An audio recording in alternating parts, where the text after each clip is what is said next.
Are y'all ready? Here we go.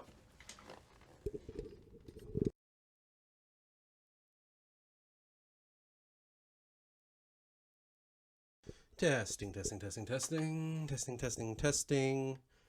We have that. I'm going to turn up a little bit so we can really get heard.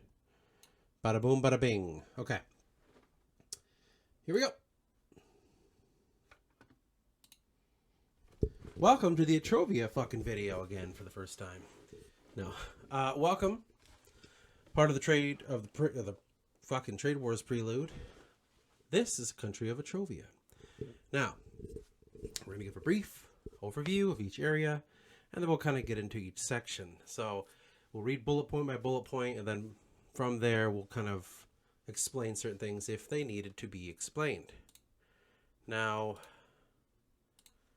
I will have a little pointer too on the screen so you can see things when you point it out. Quote, the 𝚃𝚘𝚎 Empire reaches its hands far to the realm of Atria. That is a quote. The 𝚃𝚘𝚎 holds an empire, but not of landmass or the size of their controllable land, but rather they are the bastions of all Anaku people. At least that is how they choose to see it. They are an empire of peoples, even peoples that are separate hundreds of miles. It is the 𝚃𝚘𝚎 people who are the hopes for all Anaku. The very existence of 𝚃𝚘𝚎s puts all of Atria at risk for Anaku uprising, for they are still countless Anaku that inhabit the forest, all around Atria that hold their allegiance to the Elder of the Woods, but never venture outside the forest. 𝚃𝚘𝚎 being the greatest threat to any Aomen, because they who call to arms these Anaku will eventually take back the realm of life from the Aeons. So, pure and simple, 𝚃𝚘𝚎 is an empire of the mind for the Anaku people. Now, the Anaku people are spread throughout the world. They are in their own little forests in every little area. You know, you have the ones over in 𝚆𝚘𝚛𝚎, you have the ones on Vas, you have the ones down the south, and all these Anaku inhabit the forests, and many still to this day. The 𝚃𝚘𝚎 Empire is the empire of the Anaku in control of all these different ones. Because, if you remember, the Anaku have the concept of the hive mind, right? The hive mind consciousness. If they can gather all the Anaku unto their fold, you would have the empire of the mind. It's the Anaku people that don't necessarily look at their empire as a border thing, as the size of the landmass. Though they do control most of Sapernia, they would never draw on maps. Well, you know, here's our borders, and these are all the areas that we cover, and these are our lands, and those are our fucking islands that we own. They're not like that. They're not a people that seem to, you know, look at the world that way of like, how much land do we control? This is something that they would see from the Aeonic people, but not necessarily from Anaku. You'll kind of see that echoed a little bit in Lyria. Though the Aeonic folk and myself will give them borders, that doesn't necessarily how that works.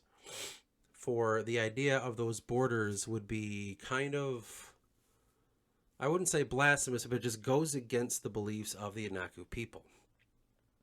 Now, they themselves will be considered in time the bastions of all Anaku people.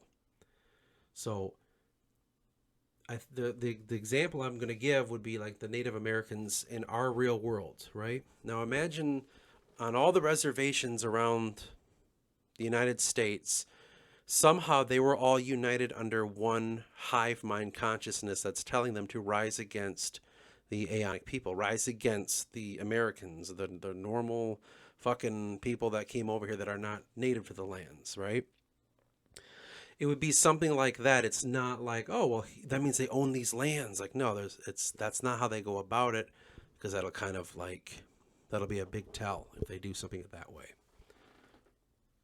Next slide. Keep in mind, the 𝚃𝚘𝚎ans are best described as xenophobes that hold no love for those that do not belong. That's a quote from them. This is a known fact, but what was misunderstood was just how far they would go in order to make their dreams for a better world happen. A fear that is shared by most of the Aeon nations. Not all, but most. the god kings of Atria. So this is kind of how I think of the Etiopian peoples, and this is something that they call themselves, god kings. At least the Etrovic kind of. Well, you'll see. The rulership of the Etrovis dynasty has ruled over Atria for over 1,000 years. Now, the first great purge, let me get into that before we start, would be the purge from Tan. That thing that happened with Dove and Tan, that's the origin story of mankind, to which history began outside the forest. That is the great purge that we talked about the first time. The second purge would be Tanais and Odessus, where now there is no more Trinity Forest people. So, after the great purge of Trinity, the Jinjin tribes roamed nomadically the lands like any other Trinity Anaku clans did. They avoided the Kramos, sun, with ire, and slunk through the night to find a new home. These kind of Anaku, there were certain groups that had to flee the forest because of that situation, and it's not really clear why. There's not any record saying like, oh, they were told to leave by a titan, or no, they fled because their lands were burned. I don't know. It's not known. But there are certain tribes that left the first time before the one that's known as the Great Purge is in the year 426, when Odessus and Tanais, that situation happened. This is 426 years prior. Okay. Now, they kind of knew that the Illyrians themselves were as well, kind of, they left the forest too. It was another clan, but they did not choose to kind of go with them. They kind of went their own way, and that was something that I don't really think there's any record saying like, well, there was a division because the kings, blah, blah, blah. I don't know. It's just they didn't come along with the Illyrians. The Illyrians went their own way. Now, because of this, they would kind of nomadically roam around and this whole like hunter-gatherer shit and live like they used to do. Like how, you know, how you would imagine Aboriginal people would, and they're new to the land. So this is you're gonna see in time from the Exodus out to the year 70 just what can happen to these people. But keep in mind, what grew in their minds was the anger towards the Tannic people, the people of Tan. I don't think they'd understand that there were other races of Aeon. They only know the one of mankind. So that's something that'll come up later in history. From Exodus to 70 AE. Well, from this point, you know, you have 70 years of them to which they would try to live out their lives nomadically going through the world. Now, it was a very jarring thing for them to just living in the forest, and all of a sudden, like, you have to just, you're expelled to a new area. And you got to think, like, in a real world history, like what the Ice Age would have done and how that would have been, or like how that could have affected peoples nomadically having to move because of some jarring event. And because you're moving, you're going into a whole new understanding. No longer are you under the canopy, but now you're kind of forced to live a life that's like, I don't even know how to explain it. It's just, it's jarring. It's just a whole new experience. And that was something that was hard for them to kind of get used to. So they try not to go under the sun so much. And then what they would do is when they were going, like from canopy to canopy, forest to forest, and though the forests are, you know, holy, they're not the chosen one forests that were the voice of the mother. These are different. They don't have that veil that the like Trinity would have, or Gashkaze and Dubois, or the Three Rivers forest up in Albadan. Like, there are certain forests that are these homes, you know. All of them are sacred, but none of them are the home. Now, over the time, they would lose the language, their language, of the written language, as to say, and philosophers and all this kind of stuff would die out. Their arts would just be destroyed. So there's not a lot of record known from what the Exodus was like for them. It's only kind of orally, like the oral tradition of like, well, here's like the stories that they would tell, and the stories of the we'll talk about later, but the Älvkra brothers. So it's just it's a time where no records were there, and to them it was just pure survival for a long time. So now we're going to get in from 70 AE to the 200s AE, and this will be the rise of the Älvkra peoples. This is when they start to finally get a hold on themselves and are no longer at the mercy of the world. Growth in the 𝚃𝚛𝚎𝚕𝚞 forest. Now in time, the peoples of Jinjin would settle on the new island of 𝚃𝚎𝚕𝚛 and settle into the new forests. So somehow they got across the Irian Channel. There were other Anaku that did live there. There were other clans that kind of also lived up there, but for whatever reason, there was just no memory to these other Anaku of any sort of event that happened with the Sons of Tan, and with the whole situation with Dove and 𝚃𝚛𝚎𝚕𝚛 and all that. Nothing. They knew nothing. It was insane. But they did take in the Jinjin people, and you could kind of see a brotherly understanding and something that they would end up kind of intermingling with. They were kind of breeding with these people, I guess you could say. But this was considered the new beginning of the Anaku people. And though the vengeance in their heart would never go away for the Sons of Tan, this is something that they would never forgive these people for. But during this time, from the 70s to the 200s, once they crossed over the Irian Channel, they began to grow. And from that point, they lived in the forests of 𝚃𝚛𝚎𝚕𝚛 with the 𝚃𝚛𝚎 tribes, we'll call them for now, even though their names are kind of forgot through history. Now, here we go. Here's our little pointer. This is a map of the clans, the Älvkra clans, circa 100 AE. And you could see the realm here, this one. This is the 𝚃𝚛𝚎𝚕𝚛 forest.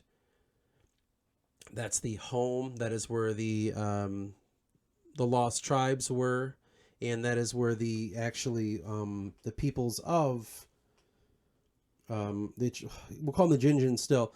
That's where they settled on. So they crossed these channels here, and this is the Irian Channel, and they came into the 𝚃𝚛𝚎𝚕𝚛 forest. Now,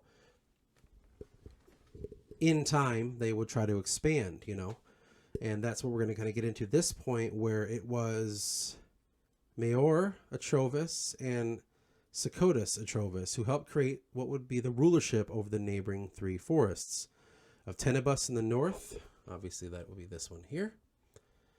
Älvkra in the northwest, which is this, and Älvkra to the west. Now, these realms, like I said before, it's not a border thing, but that's the size of these forests to which they naturally break into these natural borders, like whether it be mountains or whether it be like rivers or types of trees. These forests took over the entire population of the land. You have to understand that 𝚃𝚎𝚕𝚛 was a place that was, it's like one massive forest, a continent that's one massive forest, like what they described Germany as in long ago. Now, the lands of 𝚃𝚎𝚕𝚛, in time they would soon house enough peoples to become a small nation due to the breeding of the clans. So they just keep growing and spreading through the other clans. So those other forests, there probably were other clans that lived up there, and they were kind of breeding and intermingling with these people. Now, the lands of 𝚃𝚎𝚕𝚛 would be explored and mapped just like the days of old. The Älvkra people, which is they started to become, would soon start to produce philosophy and writing once again, in some regards. So they're kind of getting back their culture at this point. At that point, the map, it's about 100 AE. So at that point, we're looking at them becoming once again somewhat of normality from them. Philosophy and mathematics and understanding of what the world is. You'll start to see it kind of grow a little bit. Now, they would explore this land and their holds, growth from without the forest. For this is kind of when they started to abandon it says reverence, but I mean to say their disdain for Ksamos the Titan. the hatred of the sun, it's not so much anymore. So these forest realms here, they're not so much hiding from the sun as much as they used to. They would like to, it's kind of like, I think it says that they would live under its ire and its watchful eye. Yes. Choose to live under its ire and malice in spite of the watchful eye, they would believe. So, they're going to show the betrayer Dove that they're not going to go away. This is a choice that they're making for themselves. Damn it, I get it. Old days. The hidden Titan. This is where it kind of gets interesting, and this is where there's not a lot of information known about it. Soon the worship of another Titan would take them, one that was introduced to them by the lost clans. This Titan would still commune with his people, and it would be this Titan who would speak to them of the world around. So he's kind of telling them, like, oh, by the way, these Aeon races are rising. It is the peoples of not only Dulag, if you will, the Forgotten King, but other races of Aeon are rising. And there was an anger from the Ătrovis people saying, like, how could they take the world from us? And look what we've been cast into. Though it was this hidden Titan who would tell them of all the other Anaku races that did survive. And the Lyrians, survived as well. So this hidden Titan, now it's a weakened god at this point. This would be after the War of the Gods. This would be the point from which he had almost vanished from the world. But when they found him and they aided him, they kind of kept him alive long enough where he was kind of like this. I mean, he was their god. A weakened god at that, but he was their god, and he helped them form an understanding of the world around them and show them what's at stake and help guide them into what they need to do. So that's kind of something to think about. The reign of the Ătrovis brothers. So keep in mind, this is like from year 70 to the year 200. In those years, as soon as the soon-to-be nation would rise, and they would discover the Lyrians to the south. So they'd see the Lyrians were there, and they're like, well, it's kind of odd that they're dwelling under the mountains, but it's understandable. They have not had the enlightenment of the Titan that we've had, this nameless Titan. Though the communication between them, it was very difficult. Now, it's kind of not understood exactly why there wasn't an immediate bond formed, but there's a lot going on. There's a lot of distance between them, and the travel of upon water was not mastered like it is today. So, but they saw that the Lyrians were at odds with the Sons of Tan. So the Sons of Tan were causing issues for their brethren, and that was just very upsetting. So they needed to do something. And from that point, it's the Ătrovis brothers who said, we need to build what we have here so we can fight them once again. 200 to 400 AE. Now, around the year 200 is when the brothers dissolved into nothingness. This was for the first time. Nothing had ever been seen like that before. But in time, they would learn to discover that there was something called the fading. And this was brought to the attention of the Titan, to which he himself was as well. This could almost brought them to the brink, like, wow, we're literally vanishing from the world that was meant for us. And it was a priest of the hidden Titan named 𝚃𝚘𝚎𝚕𝚞, and the one who communicated with him through the Tree of Life. And it was this Anaku who spoke to the clan leaders and elders about the population of the Anaku people. They needed to grow in number, and in turn they needed to grow in strength. So what the Ătrovis brothers were kind of setting up, he wanted to establish, like, we have to do this. Like, we're not going to fade like this. So in some fucked up way, what they decided was they're going to need a certain kind of class of people devoted to the construction of what would become the great Anaku Empire. And they needed a workforce to see the building of great nation. It was under the decree of 𝚃𝚘𝚎 that this would be done. So soon all the elders and clan kings would pledge their allegiance to him. He kind of rose in power, this priest, and time of the nation would start to grow as it kind of becomes today. But the first kind of thing they had to do was find their working class. And you can kind of see what's to come at that point. 𝚆𝚘𝚎 slaves. Great nations are always built on the back of the slave class, and Etrovia was no different. Though instead of a class system being established and the lowest being the workforce, Etrovia relied on the slave labor from the ancient peoples of the 𝚆𝚘𝚎. Now, in their eyes, this was the perfect candidate, and the High Council of Elders agreed upon it, and they kind of allowed, like, we can get these people. This is totally a good idea. It was just going to be a big feat because they had to create all these ships. They had to create this infrastructure, which was already in the motion. And it was year 378 that the task was kind of underway to construct all the vessels and to make it totally possible for them to sail the waters of the Iliprian. Now in 379, that's when the call started. So you understand by 379, infrastructure was booming. And their economy was looking great, self-sustaining. They were feeding themselves. There was no reliance on outside countries for this. The Anaku people were flourishing by this point. And honestly, in about 100-something years or whatever, no, less than that, in about 30, 40 years, we're going to see some crazy shit happen that does not affect these Anaku for the first time. The 𝚆𝚘𝚎. So let's kind of go into what the 𝚆𝚘𝚎 are. They have been understood as Dove's creation. They are lumped into possibly being the 𝚿𝚛𝚎𝚕𝚞, or at least a clan of the 𝚿𝚛𝚎𝚕. It's not really known. They are a kind of, I don't know how to say this professionally, so I'll say it my way. They're dog-like people. They're canine. They have the appearance of dog people, if you will.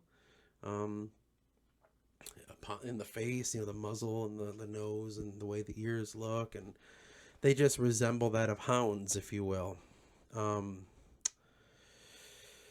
Now, the Anaku believe themselves higher than the 𝚿𝚛𝚎𝚕𝚞, and the way they looked at it, they said, like, this was a decree. This is something that is meant for us, these people. We may use them. They are lesser people. They are not what we are. And it would be the Friss who created trade back and forth in the heartlands and were able to create society based on the influx of wealth. And they were the coastal cities created an epicenter for the procuring of slave labor. On one such city, Delios was the largest slave market of all Etrovia. And this is where the government-funded slavers brought the money into the world, into the Anaku hands. I wouldn't call it really money, but the infrastructure of the slave class, because there's no really money in that for them. It's merely people to construct things and to do jobs that are lesser. And their nation would then eventually grow under the labors of the 𝚆𝚘𝚎. I thought I had a slide here showing, maybe I accidentally deleted it, about showing their the slave kind of capturing and stuff and where they went. I must have accidentally deleted it. That's a pit. Let's see if we can splice it in here. So the Kramos religion. Behind the scenes, there was a creation of a book that would change the ways of the Anaku people and how they look at the world. And it was called the Kramos Biblios. And it was the story of the Titans and the creation of the Anaku people. It was a story, it was a creation story. And it was a story of the Titans. And it was a story of the downfall of the Titans into the war of man and the crumbling of the world because of them, like falling into ruin. And this was a book they would use and they would worship and say, as written by the hidden Titan. To which zealots would kind of form, and their hatred of the Aeon would be the unifier of all Anaku people. And this to them was how we unite the people for a common hatred of the ones that sinned.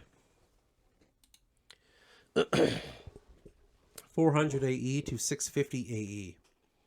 So this is a big chunk of time here that a lot happened. In this time, the nation grew until it was now powerful. They had erected monuments, constructed great wealth and prestige. Soon they would procure trade with the Illyrians of the south, increasing the wealth of both nations. But the trade with Aomen was frowned upon. There were times where they're probably like, okay, like we could probably procure things from those in Dubois. Now, the year 402, the son of 𝚃𝚛𝚎𝚕𝚞𝚍, Demenos is his name, would take the mantle of the divine priest of the hidden Titan, and he would continue the tradition of being the moral conscience of the Anaku people. He would be the spiritual figurehead for the elder of the clans. But in the year 410 did he slowly become the first emperor of Etrovia, which is the Anaku people, and ruled with fierce resolve and saw expansionism increase by a new concept of the empire. The empire of man would soon be established in this time, and now there are scarce records of his ascension, but it was clear he had the people hypnotized into his rulership, and no doubt under the guise of the Titan decree. So he's using this kind of doctrine to say, this is the Anaku people, this is what we must do, this is how you shall worship, behind the scenes to collect the consciousness of the Anaku people. You know, as we've said before with the video of the Anaku philosophers, the philosophy of the Anakume, this is in its full effect. But keep in mind, this is the age of expansion, to which eventually they'd set their eyes to the Valakmir in the west, to which the island wars would begin. That right there is a crude drawing of Demenos Apatia, and that's his lifespan. So that's the priest they're speaking of. You can kind of see, I don't know who drew it, but that's an Anakume. The Island Wars, 412 to 421. There was a series of conflicts that resulted in the Isles of Aesir that would fall under the control of Etrovia. The land was cursed and swarming with creatures of darkness, as they were described. This conflict was seen by most as a futile effort to land grab or even procure a greater inventory of slave labor, to which they did do. They would kind of capture these people, put them in slave camps, and use them as the force to build their empire. So that's kind of, you know, they had a higher demand of slaves. The country was growing to extreme heights. Though, there'd be some interesting things happening when it comes to that later. We'll kind of get into it a little bit. It's the last one there.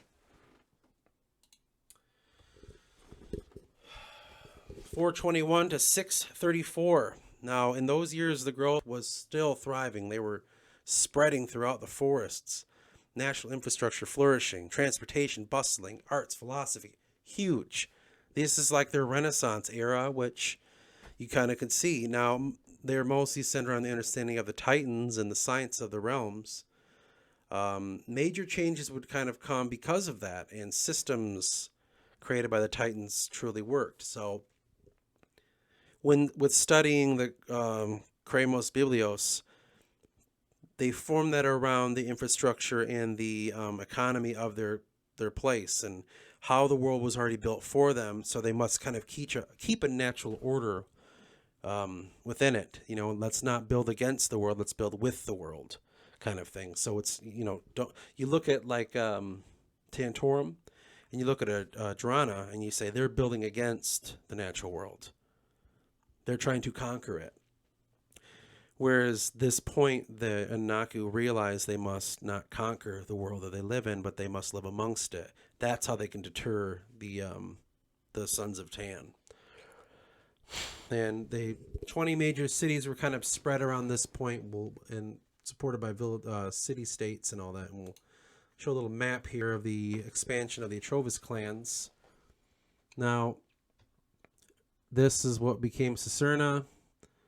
This realm became Natans, Parater, coming up here, Duratera, Leonoris, Centus, and this little island, it's not little, it's probably the size of England, Parvolcius, or whatever that says, Parvolu.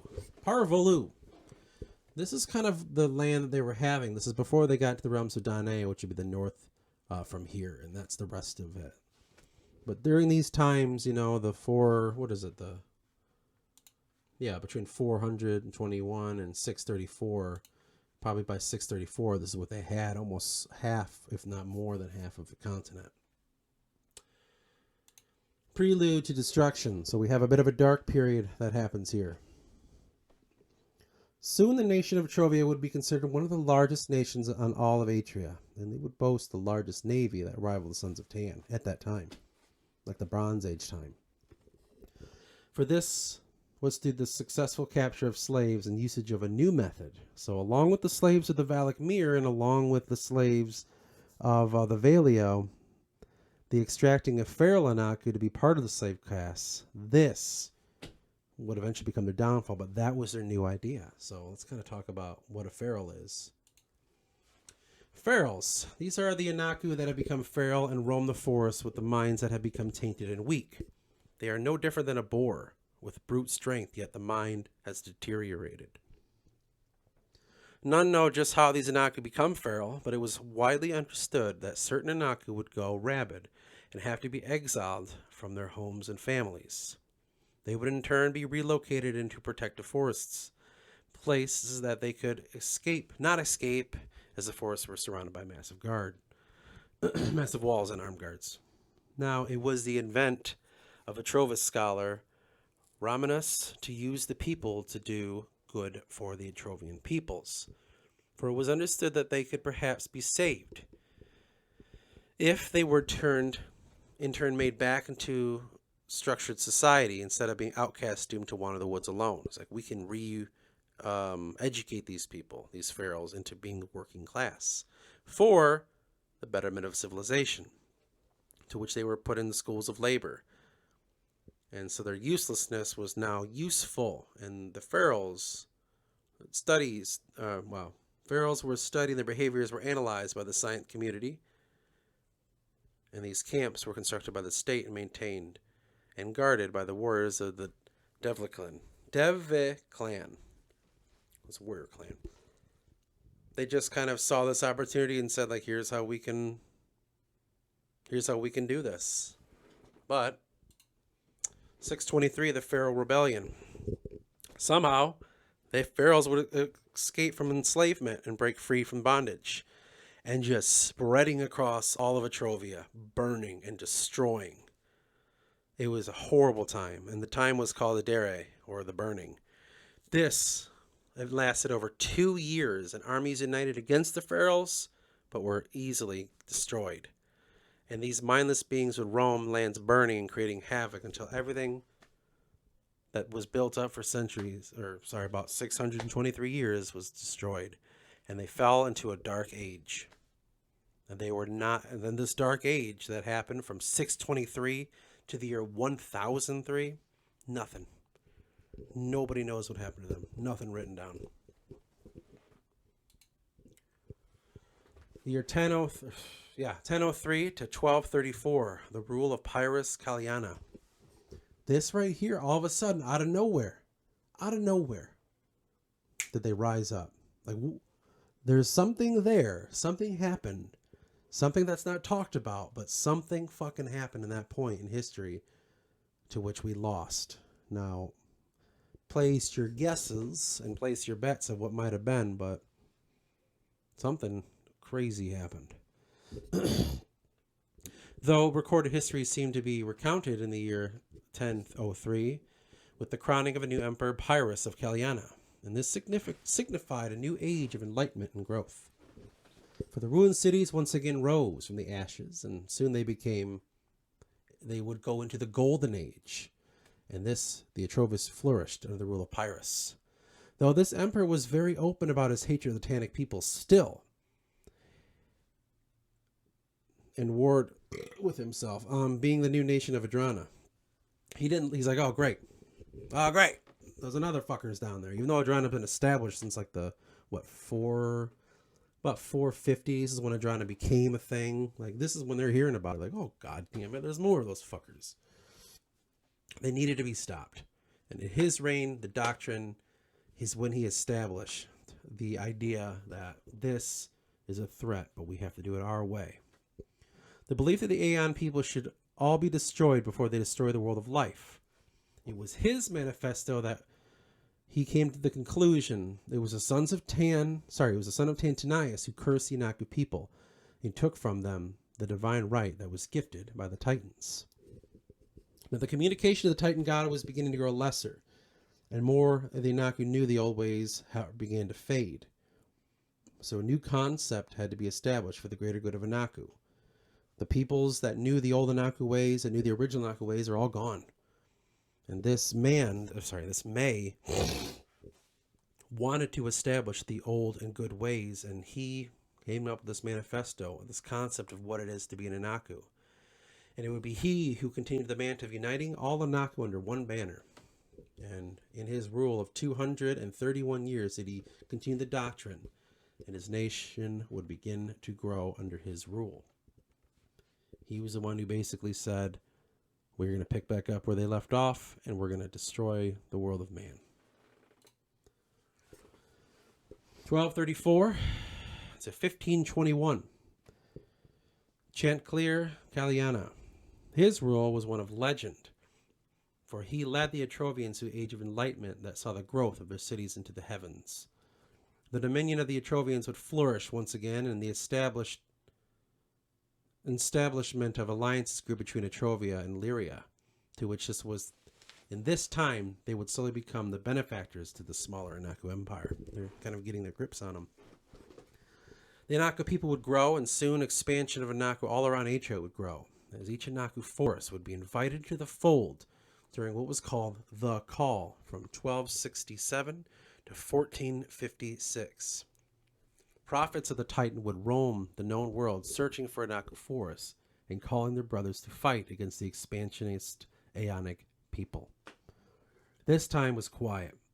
Inside the empire did the nation grow into literacy, arts, science, and philosophy. But on the outside growth did they hide from their neighbors. Etrovia continued to procure slave labor and spread to all lesser races of life, and even the Aeon themselves they did it to the Valakmir people as well. So they're continuing this slave idea, and they're growing quietly without known, but they would rise to such heights. Last slide. 1521 to present. The Etrovans are under the rule of the longest living emperor 𝚆𝚊𝚛𝚎𝚕𝚞 Callyana, the grandson of Pyrrhus, and he was the one who saw the Brotherhood Pact between Etrovia and Lyria. There was a uniting, an official fucking royal uniting. As the world of the Aeon grew around them, it was time for the Etrovians to take hold of the world and begin culling of man.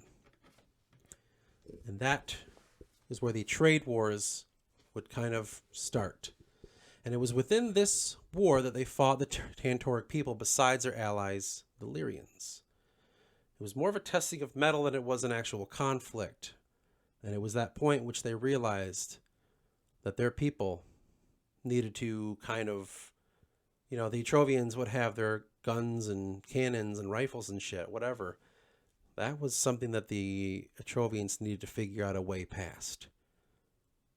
And this would begin an arms race, and to which the trade wars was the focal point of that. So once we get into the actual trade wars, you'll see the side of the Etrovians that they're trying to quietly get the upper hand on Tantorum, though they did not enter the conflict themselves.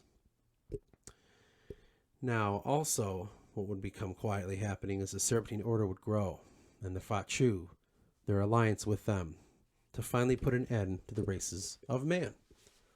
And that's that, man. Pretty sweet, eh?